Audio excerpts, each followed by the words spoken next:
Frequency is the number of complete cycles that occur in a 1-second time frame. A cycle is 360 degrees. This picture shows an example of one complete cycle. This is a picture of two wavelengths. The top wavelength has a much greater frequency than the bottom.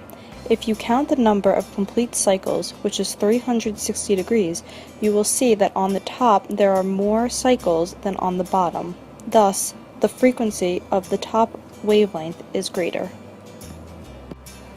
Wavelength represents the distance of one complete cycle of vibration. Wavelength can be measured starting anywhere in the cycle. For this picture, it starts at the first peak of compression, goes 360 degrees, to the second peak of compression. The amount of distance needed for this cycle to occur is what we refer to as wavelength. Wavelength and frequency have an inverse relationship.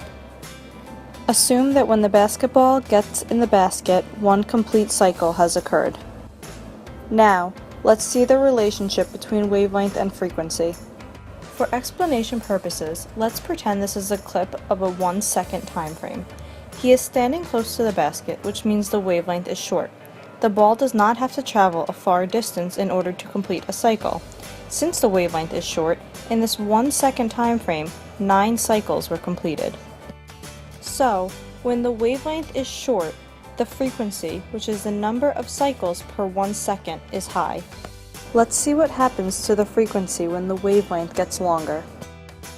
Let's pretend this clip is also a 1-second time frame. Now, he is standing further away from the basket, so the wavelength is longer. The ball has to travel a further distance in order to complete a cycle. So, in this same 1-second time period, there were only 4 cycles completed. Since the wavelength increased, the frequency decreased. This image depicts the overall inverse relationship between wavelength and frequency.